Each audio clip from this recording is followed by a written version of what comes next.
Ya vimos entonces casi las 3 trilogías. Ahora vamos a ver la parte de aquí. Clic.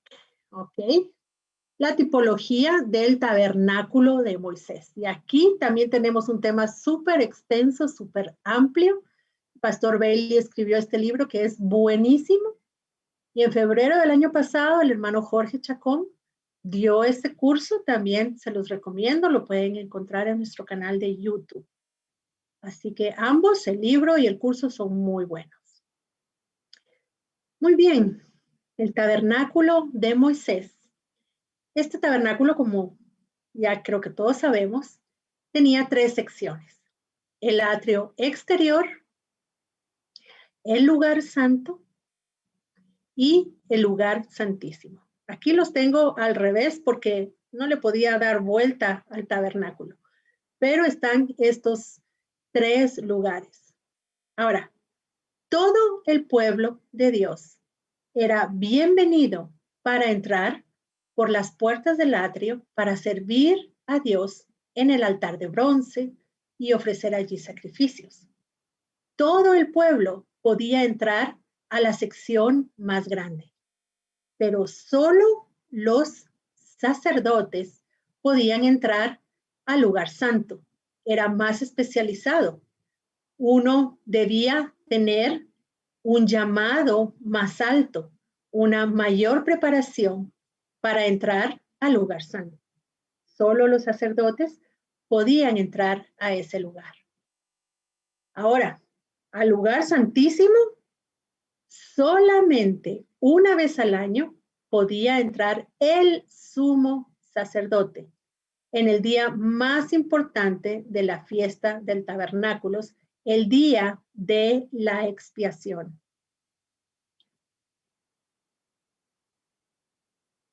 Él entraba con la sangre al lugar santísimo y la rociaba sobre el propiciatorio, la cual no otorgaba el perdón solamente a una persona, porque la sangre derramada en el atrio, cuando llegaba alguien con su ofrenda, otorgaba el perdón solamente a esa persona o a la familia que sacrificaba el animal. Sin embargo, la sangre derramada en el propiciatorio una vez al año era más poderosa, porque allí estaba la gloria de Dios. En el lugar santísimo, la sangre perdonaba a toda la nación. En el atrio, la sangre solo perdonaba, como decíamos, a la persona que ofrecía el sacrificio y a su familia. Y hermanos, mientras más nos acercamos a Dios, nuestro ministerio será más poderoso. Ahora, todo el pueblo de Dios había nacido de nuevo y podían ser bebés en Cristo. Aún en Egipto, uno puede estar en el atrio e ir al altar de sacrificio. Y Cristo puede ser nuestro Cordero Pascual, pueblo de Dios en el atrio. Pero solamente si maduramos espiritualmente, podemos ser sus siervos, los sacerdotes de Dios que pueden entrar al lugar santo. Y allí tenían los ministerios especiales de oración y el ministerio de presentar el pan, que significa predicar la palabra, el pan de vida. Y también allí, en el lugar santo, estaba el candelero de oro, con las 7 unciones que nos hablan de la unción del Espíritu Santo, que no es para los cristianos bebés, sino para los que están madurando y que entran a este lugar santo. Pero el lugar santísimo, ese era el lugar más cerca de Dios y el más poderoso. ¿Podemos nosotros entrar al lugar santísimo? Solo el sumo sacerdote puede entrar al lugar santísimo. Y en Hebreos, en todo el libro de Hebreos, de hecho, dice que Jesús es nuestro sumo sacerdote. Y si nuestra vida está escondida en Cristo, si Cristo vive su vida a través de nosotros, podemos avanzar desde ser cristianos comunes y corrientes hacia el lugar santo para servir a Dios y tener el poder del Espíritu Santo y tener el pan de vida y entrar al lugar santísimo en la medida en que sigamos a Cristo hacia ese lugar donde está la gloria de Dios y donde el poder de Dios puede transformar naciones enteras. El tabernáculo de Moisés nos enseña los mismos 3 niveles de desarrollo espiritual de hijitos, bebés espirituales, cristianos inmaduros. Todos comenzamos allí, cuando nacemos de nuevo, pero podemos avanzar para convertirnos en siervos de Dios y aprender de la unción y desarrollarnos y convertirnos en jóvenes. Recibir el poder de Pentecostés y comenzar a ser fructíferos sirviendo a Dios. Y luego, conforme Dios nos permita madurar, podemos entrar entonces al lugar santísimo y transformarnos en cristianos plenamente maduros, caminando con Dios en la tierra prometida, con nuestros dones y ministerios con los que servimos al Señor y damos mucho fruto en la fiesta de la cosecha y completamos todos los planes que Dios tiene para nuestra vida, llamados, elegidos y fieles. Podemos ver entonces cómo estos 3 pasos de la madurez están en varios lugares de la Biblia, a través de estas tríadas. Hay muchas más tríadas en la Escritura. Por ejemplo, en Mateo 13, Jesús usa el ejemplo de cómo la palabra da fruto en los cristianos, unos al 30 por 1, otros al 60 por 1 y otros al 100 por 1. También Jesús dijo, yo soy el camino, la verdad y la vida. El ser humano es cuerpo, alma y espíritu. Y conforme maduramos en Cristo, pasamos de ser guiados por la carne a ser cristianos guiados por el Espíritu. Hay muchos paralelos, porque Dios es trino y a menudo hace las cosas conforme su naturaleza, en pasos o en etapas de 3. Ok, vamos entonces, se me había pasado esta cita. Vamos entonces a avanzar a la sección C de esta segunda parte de nuestro estudio. Y ya vamos a analizar más profundamente las 3 etapas del desarrollo espiritual que Juan nos presenta en Primera de Juan 2, del 12 al 15, de niños, jóvenes y padres.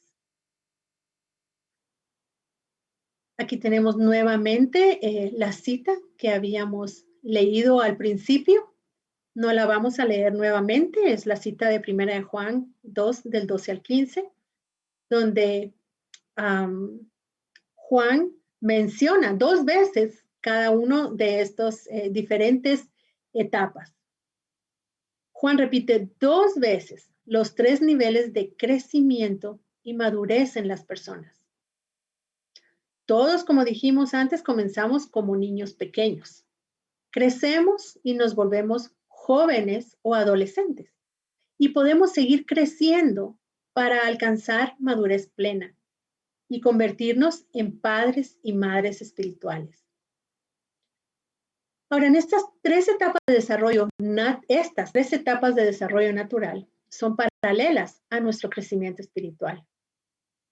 Y si vemos lo que dice la Escritura acerca de los niños pequeños, que dice la Escritura acerca de los jóvenes y de los padres, entonces vamos a poder adquirir mucha sabiduría para entender cómo nosotros podemos crecer paso a paso como cristianos.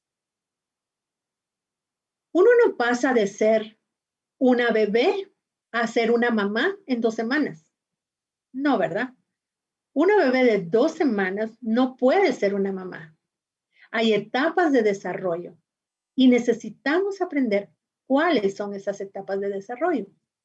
Porque si un niño de 7 años agarra las llaves de la moto de su papá y trata de manejar la moto, lo más probable es que no llegue muy lejos. Tal vez se rompa una pierna. Uno no salta de un nivel a otro más alto. a menos que el Señor nos haga crecer rápidamente, por supuesto, pero no es lo usual. Vamos entonces a analizar las características de cada uno de estos tres grupos. Y vamos a comenzar analizando las características de los hijitos. Todos comenzamos como hijitos, como niños pequeños o bebés espirituales. Y la Escritura nos dice muchas de las características de los niños pequeños. Y vamos a ver cada una de ellas. En primer lugar, los bebés solo digieren leche espiritual. Primera de Corintios 3, versículos 1 y 2, y vamos a leer la versión de la Biblia de las Américas. Así que yo, hermanos, no pude hablaros como a espirituales, sino como a carnales, como a niños en Cristo. Os di a beber leche, no alimento sólido, porque todavía no podías recibirlo. En verdad, ni aún ahora podéis. Se recomienda que los bebés no comiencen con comida normal, sino hasta que tienen unos 6 meses. La leche materna es la que Dios ha diseñado para el crecimiento de un bebé. La leche no es comida que Él diseñó para un adulto. Un adulto que solamente toma leche no tendrá buena salud. Sin embargo, la leche sí fue diseñada para los bebés. Es la comida ideal para los bebés. Lo único que un bebé puede digerir es la leche. ¿Ok? La segunda característica que vemos en la Escritura es que los niños no pueden comer comida espiritual sólida para digerir, para discernir la justicia. Leamos Hebreos 5, 13 y 14. Y todo aquel que participa de la leche es inexperto en la palabra de justicia, porque es niño. Pero el alimento sólido es para los que han alcanzado madurez, para los que por el uso tienen los sentidos ejercitados en el discernimiento del bien y del mal. La leche no le da a un bebé espiritual lo que necesita para convertirse en un adulto maduro. La leche sí ayuda a que crezca hasta cierto nivel, pero llega un momento en el que él necesita comenzar a ingerir otros alimentos, al igual que un niño en lo natural. Por lo tanto, alguien que solamente toma leche no va a madurar y no va a poder discernir la justicia. ¿Por qué? Porque los niños pequeños no pueden discernir qué está bien y qué está mal. Al niño necesitamos enseñarle, mi hijo, no puedes hacer eso. Ah, gracias, mami, yo no sabía. Se le enseña. El niño no necesariamente lo sabe. Y lo mismo es espiritualmente. Debemos enseñarles a los bebés en Cristo qué es lo correcto. Y si nuestra vida es un buen ejemplo y les enseñamos bien, los bebés en Cristo pueden madurar rápidamente y desarrollar una vida recta. Pero a los bebés también hay que cambiarles el pañal. Y un bebé espiritual a veces también va a necesitar que le cambien los pañales. Solo asegurémonos, hermanos, de que cuando tengamos 18 años ya no necesitamos que alguien más nos esté cambiando el pañal. Amén. Amén, amén. Ok, la tercera característica de los niños es que tienen celos, contiendas y división. Veamos qué dice 1 Corintios 3:3. Porque aún sois carnales, pues habiendo entre vosotros celos, contiendas y disensiones, ¿no sois carnales? ¿Que andáis como hombres? Pablo les acababa de decir que eran bebés en Cristo y les dice que hay entre ellos celos, contiendas y disensiones y que son carnales. Y les pregunto, ¿alguna vez han visto dos niños pequeños jugando? Si solo hay un juguete, van a haber muchos problemas. Los niños pequeños son egoístas, necesitan desarrollar un carácter generoso por medio del entrenamiento, de la madurez, para que no crean que son el centro del universo, el gran rey, a quien mami y papi sirven 24/7. El bebé llora y viene la comida. Llora y le cambian el pañal. Él es el rey del universo durante unos pocos meses, hasta que papi y mami le comienzan a enseñar cómo funciona este universo. Necesitamos nosotros como cristianos superar el egoísmo, los celos y las contiendas, porque esas son características de un bebé espiritual. Y el problema, hermanos, es que hay adultos que todavía son celosos y pelean y causan divisiones, aunque usted no lo crea, y que tienen envidia y que chismean y que siguen siendo codiciosos. Hay adultos que siguen actuando como si tuvieran 3 o 4 años. Así que espiritualmente tenemos que desarrollarnos para superar estas cosas. Si es que vamos a progresar desde ser niños espirituales hacia la madurez. Amén. Ok. Vamos a ver ahora la cuarta característica. Es que deben aprender a no pecar, a mantenerse limpios. Primera de Juan 2:1. Juan dice, hijitos míos, estas cosas os escribo para que no pequéis. Y si alguno hubiere pecado, abogado tenemos para con el Padre, a Jesucristo el justo. Juan les enseñó a los niños espirituales, porque él está dando una instrucción para los niños, a los cristianos jóvenes, que no debían seguir pecando.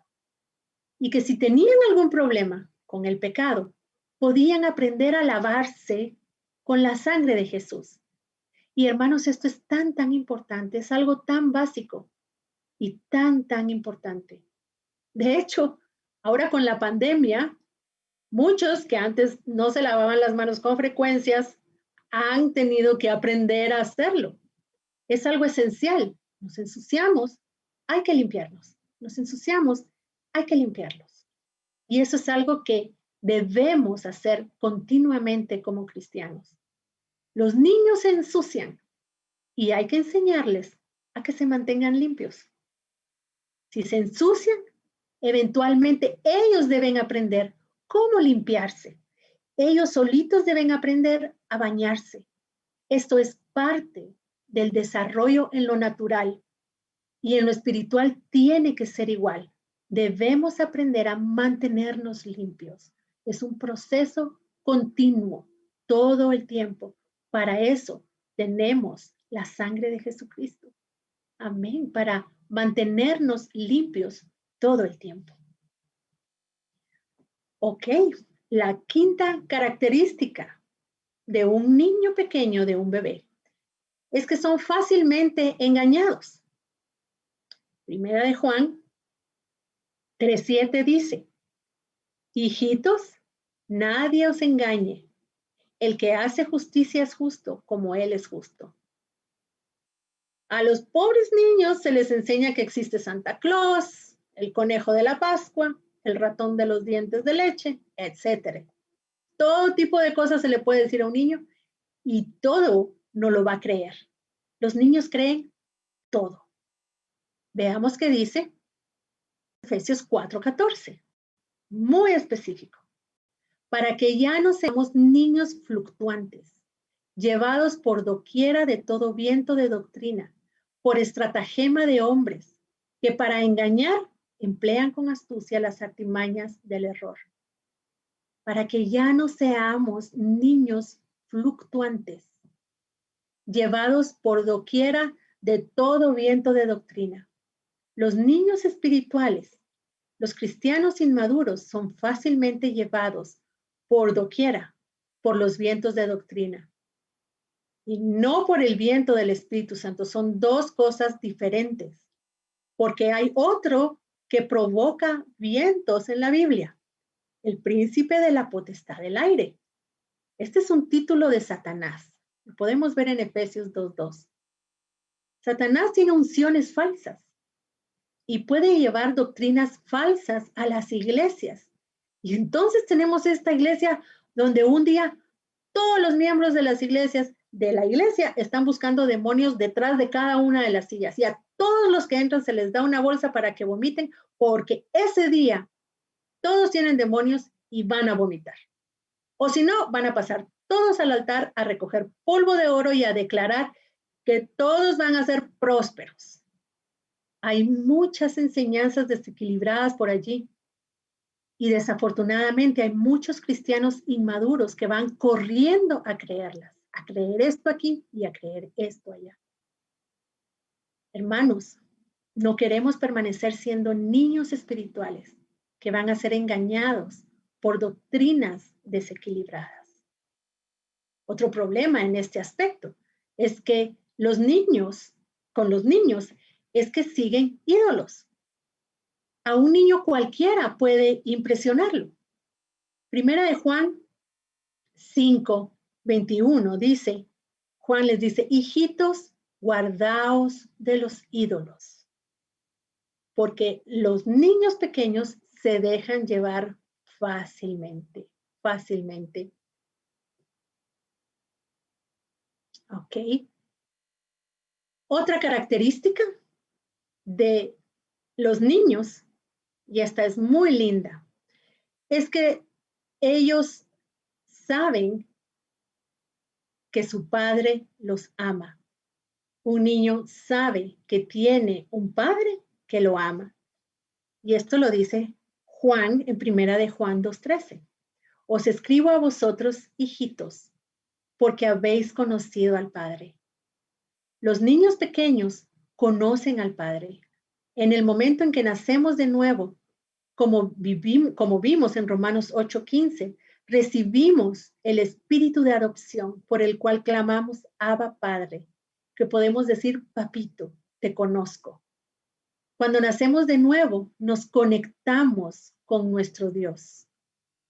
Y lo primero que hace un recién nacido es aprender a conectarse con su mamá y con su papá, para que sepa que tiene padres que lo aman. Esa es la primera conexión que tiene un hijo. Es la conexión que nos ayuda a desarrollarnos y a alcanzar la madurez. Si es que tenemos buenos padres que nos ayuden a avanzar. Bueno, estas son las características de los niños pequeños. Ahora veamos cómo deben crecer los niños pequeños para poder desarrollarse.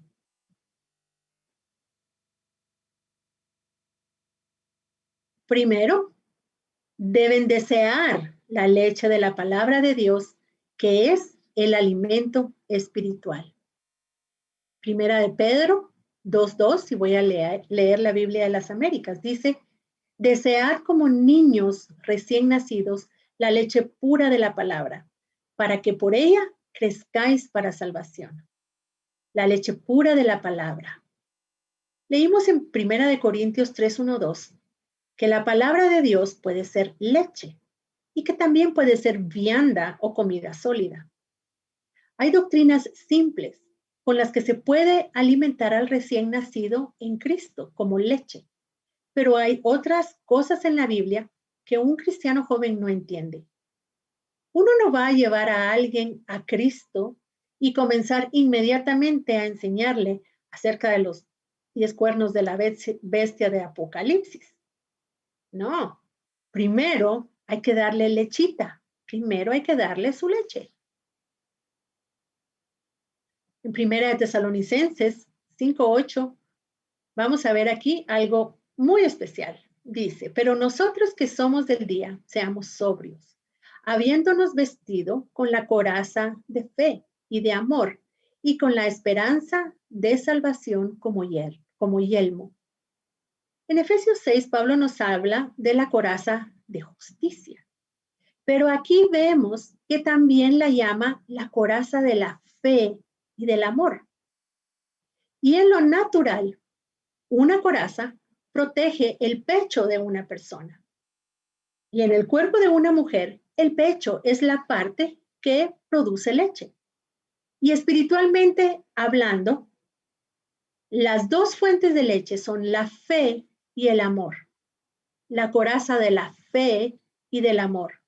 Así que si queremos alimentar a un bebé cristiano, lo que más le va a ayudar a crecer es que se enfoque en su atención, que enfoque su atención en el amor de Dios y que edifique su fe. Dos cosas muy importantes, que se enfoque en que Dios lo ama y que edifique su fe.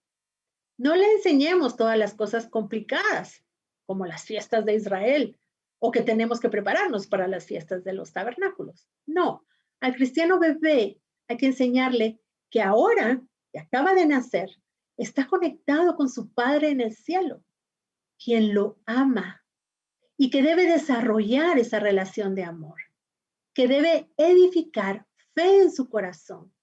Y para eso, la leche de la palabra de Dios es lo que va a hacer que un cristiano bebé crezca y vaya madurando. Otra cosa importante es madurar para comer la comida espiritual de los adultos. Después le vamos a dar carne y le vamos a enseñar las cosas más profundas de la palabra de Dios. Pero debemos comenzar con el mensaje simple que vemos en 1 Tesalonicenses 5:8, la fe y el amor, hasta que puedan madurar y comenzar a comer entonces la comida espiritual para adultos, que vimos en Hebreos 5. Hebreos 5, del 12 al 14. Porque debiendo ya ser ministros después de tanto tiempo, tenéis necesidad de que se os vuelva a enseñar cuáles son los primeros rudimentos de las palabras de Dios. Y habéis llegado a ser tales que tenéis necesidad de leche y no de alimento sólido. Y todo aquel que participa de la leche es inexperto en la palabra de justicia porque es niño. Pero el alimento sólido es para los que han alcanzado madurez, para los que por el uso tienen los sentidos bien ejercitados en discernimiento del bien y del mal. Alimento sólido, comida para adultos, un buen bistec, mamut encebollado, como decíamos. Esto no se le da a un bebé, esto se le da a un adulto maduro, quien por el uso y la práctica ha desarrollado la habilidad para discernir el bien y el mal. Dios quiere que aprendamos a discernir qué es justo y qué está mal. Y conforme aprendemos lo que es justo, vamos a obtener entendimiento de lo profundo, de la comida sólida de la palabra de Dios.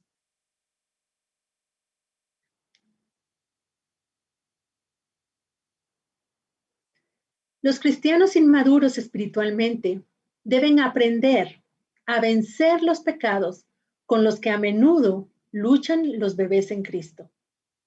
Ya mencionamos que en 1 Corintios 3:1-4 dice que los bebés luchan con la contienda y la división y los chismes. El bebé cristiano debe vencer estos para poder madurar. También leímos que se tienen que guardar de la idolatría.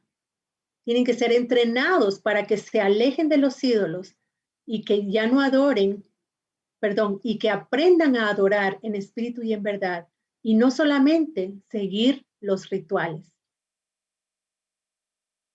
También deben vencer el engaño. Deben desarrollar justicia y discernimiento para que no se desvíen, para que no sean llevados por cualquier viento de doctrina, para que crezcan a la estatura del don perfecto, a la estatura de Cristo. Dios ama a todos sus hijos. Sin embargo, muchos de sus hijos le rompen el corazón porque deberían haber crecido y madurado para ser cristianos fuertes en la fe, para ser padres espirituales, pero todavía son bebés, llenos de celos, llenos de envidia. Es más, son pastores, llenos de celos, llenos de envidia y llenos de contienda. Pero espiritualmente son bebés. Dios quiere que venzamos estos pecados y que desarrollemos madurez.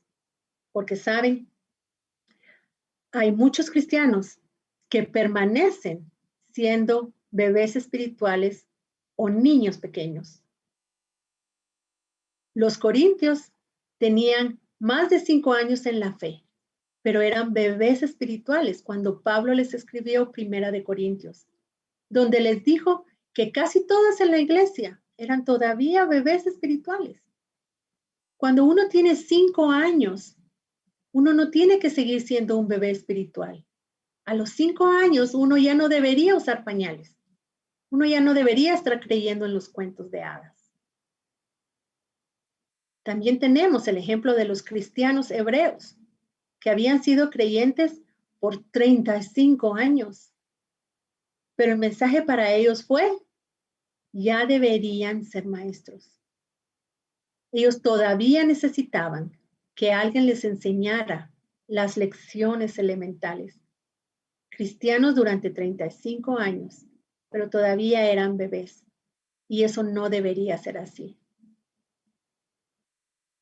Un cristiano que no crece apropiadamente puede hacer berrinches, tener celos y envidia y caer en el mismo pecado una y otra vez. Es importante ayudarlo a crecer adecuadamente para que sea un vencedor, bebiendo la leche de la palabra de Dios y desarrollándose, porque si se desarrolla rápidamente se va a convertir en un adolescente, en un joven y va a ser fuerte. Y a esa es la etapa que vamos a pasar ahorita. Vamos a empezar a ver las características de los jóvenes que la escritura nos muestra. ¿Ok? En primer lugar, son cristianos que están madurando, que se han hecho fuertes y que son capaces de pelear en el ejército de Dios. Primera de Juan 2:14 dice, os he escrito a vosotros jóvenes porque sois fuertes y la palabra de Dios permanece en vosotros y habéis vencido al maligno. Han vencido al maligno. Son fuertes. La pueden identificar. Ellos pueden identificar a sus enemigos y pelear las batallas del Señor y ser victoriosos. La palabra de Dios obra poderosamente en su corazón y pueden discernir lo bueno de lo malo. Pablo animó a uno de sus hijos espirituales que se había convertido en un joven en Cristo. Era un joven ministro llamado Timoteo. Pablo le dijo a Timoteo, en 2 de Timoteo 2, del 1 al 4. Tú pues, hijo mío, esfuérzate en la gracia que es en Cristo Jesús.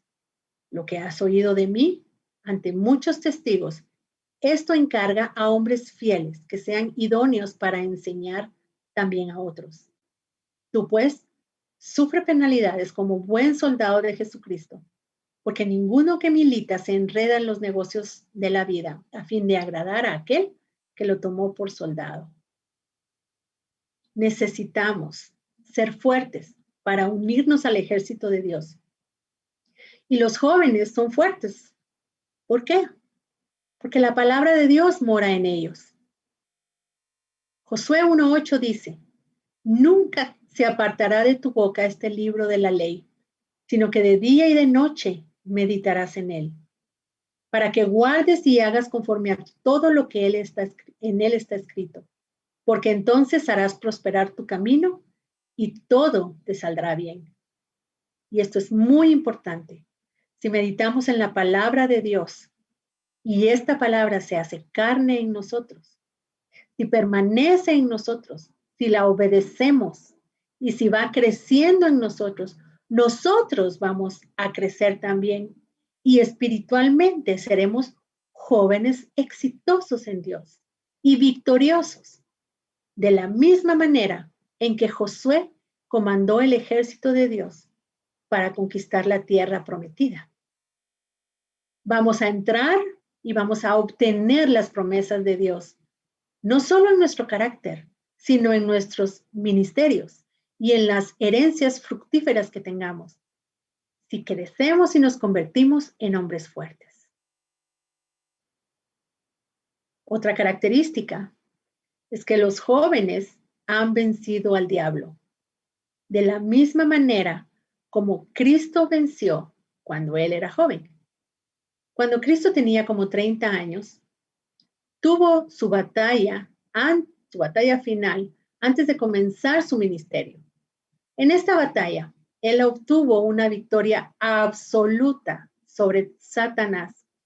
Y esta victoria fue en su cuerpo, en su alma y en su espíritu. Un joven ha vencido al maligno. Y esto ya lo leímos en 1 de Juan 2:14. Y en Lucas 4, del 1 al 14, tenemos el relato de cuando Jesús fue tentado en el desierto. Jesús fue tentado en su cuerpo cuando Satanás le dijo, diles a estas piedras que se conviertan en pan.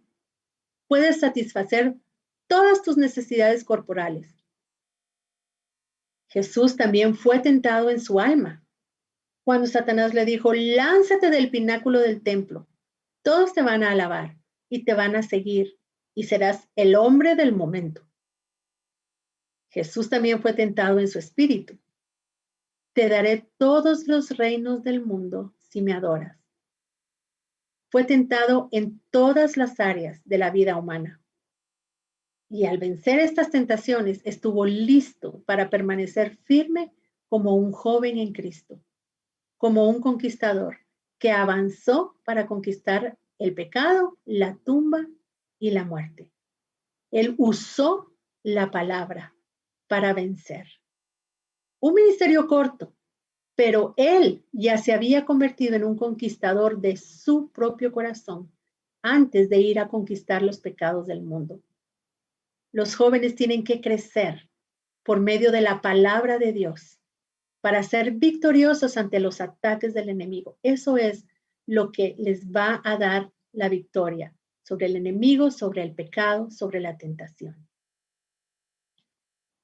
Otra característica de los jóvenes es que son capaces de recibir la herencia de sus padres. Un padre no le da a su hijo de 5 años el negocio de dulces típicos para que lo administre. El niño no sabría qué hacer. Lo primero que haría es comerse todos los dulces. Y vendría alguien que se robaría el dinero mientras él se come los dulces. Uno no le entrega una herencia a un niño porque el niño no sabe qué hacer con la herencia. Cuando mi hijo Miguel tenía 5 años, pues yo le podía dar 3 quetzales para que se comprara unos Tortrix. Ahora que es adulto, él puede manejar su propio negocio. A los niños no se les puede dar una herencia. La herencia se le entrega al joven que ha alcanzado cierto nivel de madurez. Y en la Biblia tenemos algunos ejemplos de esto. Veamos, Bernabé y Pablo, por ejemplo. Bernabé le permitió a Pablo, cuando estaba recién convertido, que lo siguiera. Y Bernabé lo estuvo entrenando para el ministerio. Y Pablo se convirtió en el gran y poderoso apóstol Pablo. Otro ejemplo lo vemos con Elí y Samuel. En el primer libro de Samuel, Elí, el sumo sacerdote, a él le llevaron un niño porque los padres lo habían dedicado para servir al Señor. Y le pidieron a Elí que viviera con él ahí en la casa de Dios y que fuera su siervo. Así fue que Samuel comenzó a hacer tareas sencillas, a cargar leña, a servir agua, y fue creciendo y Dios comenzó a hablarle. Y creció y se convirtió en el profeta de Dios más grande de Israel. Fue Elí quien lo entrenó, le entregó una herencia. También vemos el ejemplo de Elías y Eliseo. El profeta Elías tomó a un joven del campo de la provincia mientras araba el campo, y Elías puso su manto sobre él. Ese manto era el símbolo de su ministerio. Los hombres de negocios usan trajes, los comandantes del ejército usan uniformes y medallas, pero los profetas de ese tiempo usaban un manto de profeta. Y cuando el profeta Elías puso su manto sobre el joven Eliseo, él comprendió que si seguía a Elías, podía quedarse con ese manto y convertirse él también en profeta. Entendió ese llamado, dejó la agricultura y siguió a Elías durante muchos años, hasta que eventualmente calificó por medio de su fidelidad y su entrenamiento. Y cuando Elías fue llevado al cielo, el profeta que tomó su lugar como el profeta de la nación de Israel fue Eliseo, quien había sido agricultor, pero que siguió a Elías y se convirtió en el profeta de la nación. Otro ejemplo, podemos verlo en Pablo y Timoteo. Pablo escogió al joven Timoteo. Timoteo era jovencito, pero Pablo lo escogió para que estuviera con él y lo acompañara en sus viajes. Y si tú eres un joven y tu pastor te deja viajar con él y ayudarlo en su ministerio, ve con él y ayúdalo. Aprovecha esa oportunidad. Y si tienes que ir al instituto bíblico, ve y estudia y prepárate. Y si puedes ir al campo misionero, ve con algún ministro experimentado para que te enseñe cómo servir al Señor. Si tú eres un Timoteo, si tú eres un joven, busca a tu Pablo, busca a tu Elías, busca a tu Bernabé y recibe las herencias, las bendiciones y los dones y las unciones de esos padres y madres espirituales. No dejes pasar la oportunidad y aprovéchalo, porque eso es algo que sí hay que aprovechar. Otro punto importante aquí es que la preparación y las decisiones que los jóvenes tomen van a determinar el resultado final de su herencia, de si van a recibirla o no y qué va a pasar. Espiritualmente, un joven en el Señor es alguien que está en ese proceso de maduración, que está comenzando quizás a servir en su iglesia o que se acaba de inscribir en el instituto bíblico, que está fortaleciéndose, que la palabra de Dios está creciendo en él, que ha aprendido a tener victoria sobre pecados y que está aprendiendo a vencer al maligno. Y al avanzar con Dios se está preparando para recibir una herencia. Está recibiendo de sus maestros y va a recibir bendiciones y herencias de sus padres espirituales, de sus madres espirituales. Pero su preparación es la que va a determinar si va a recibir más o si va a recibir menos herencia, más o menos ministerio. Por ejemplo, el hijo pródigo exigió su herencia muy temprano, antes de estar listo. Él pensó en su orgullo, que ya estaba listo para tomar todo lo que sería suyo. Y cuando lo obtuvo, terminó desperdiciándolo, hasta que finalmente perdió su herencia.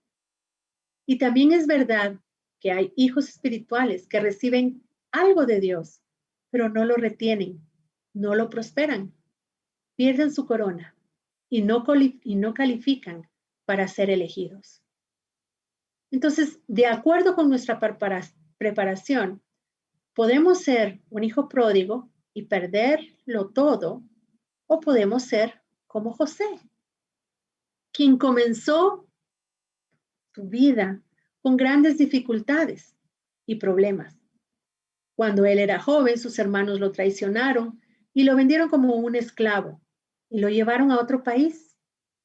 Y cuando servía fielmente a su amo Potifar, la esposa de Potifar lo acusó injustamente. Lo metieron a la cárcel, donde estuvo olvidado durante años. José es un hombre que pudo haber dicho, ay, la vida me ha tratado tan mal. He pasado de un trauma a otro. Estoy emocionalmente lisiado, estoy amargado. Soy un prisionero olvidado por Dios y por los hombres. Él pudo haber permitido que las dificultades de su juventud fueran un obstáculo o detenido el llamado de Dios para él. Pero él aprendió a recibir la gracia de Dios para seguir a Dios y honrar a Dios a pesar de las pruebas y de los problemas que tenía con su familia. Y Dios lo preparó paso a paso a través de todas estas circunstancias para que tuviera un carácter de oro y terminara siendo el primer ministro del imperio más poderoso de esa época. Hay muchos testimonios de personas como José, quien tuvo una vida tan difícil, pero que venció y se convirtió en una estrella brillante en el reino de Dios. Están los testimonios como el apóstol Pablo, quien también tuvo un trasfondo malo como perseguidor y asesino de cristianos. Pero cuando conoció al Señor, recibió la gracia para correr una carrera maravillosa, para terminar un ministerio fabuloso. Y lo más seguro es que esté sentado en el trono con Cristo, como uno de los reyes que gobernará durante la eternidad. Por eso es tan importante la preparación que tengamos durante este periodo para que logremos ser elegidos. Las decisiones que tomamos cuando vamos creciendo son tan importantes para prepararnos para que podamos recibir una herencia y que podamos manejar bien esa herencia. Desafortunadamente, también hay muchos cristianos que maduran parcialmente y no se convierten en padres o madres espirituales.